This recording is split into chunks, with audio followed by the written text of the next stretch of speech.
ভাইয়ের বাসায় ইফতারের দাওয়াত ছিল, তাই চলে গেলাম ভাইয়ের বাসায়। যেয়ে দেখি ভাবি তো এত খাবারের আয়োজন করেছে। আর যেহেতু সারা দিন ভাবি কষ্ট করেছে, তাই ইফতারের প্লেটগুলো সাজানোর জন্য আমি হেল্প করলাম। আর এমনি তো আমার ইফতারের প্লেট সাজাতে ভীষণ ভালো লাগে। আর এইদিকে তো আমার ভাস্তিরা টানাটানি শুরু করেছে, আমাকে নিয়ে যাবে ঘরে, তাদের নতুন খেলনা কিনেছে সেটা দেখাবে আর আমার সাথে একটু খেলবে। তো কি আর করার, ভাস্তির সাথে বসে কিছুক্ষণ খেললাম।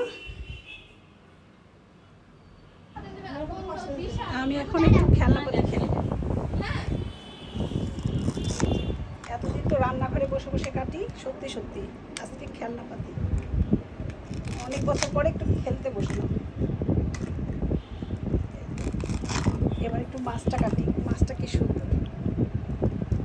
আসলে নতুন কিছু কিনলে আমাকে না দেখালে তাদের হয় না, আমাকে তো দেখতেই হবে। আবার কোনো কিছু নতুন বই হোক খেলনা হোক কিনলে আমার সাথে তাদের সেটা শেয়ার করতেই হবে। আর এদিকে ইফতারির সময় হয়ে গেছিলো, ইফতারি করে নিয়ে আমাকে তারা নতুন ড্রেস দেখাতে শুরু করলো। তো আমার ভাস্তির ঈদের ড্রেসটা কিন্তু খুবই সুন্দর ছিল, সাথে ছিল কিউট একটা ব্যাগ।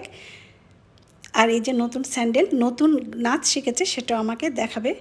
তা আমি বললাম ঠিক আছে, আমাকে নাচ দেখাও।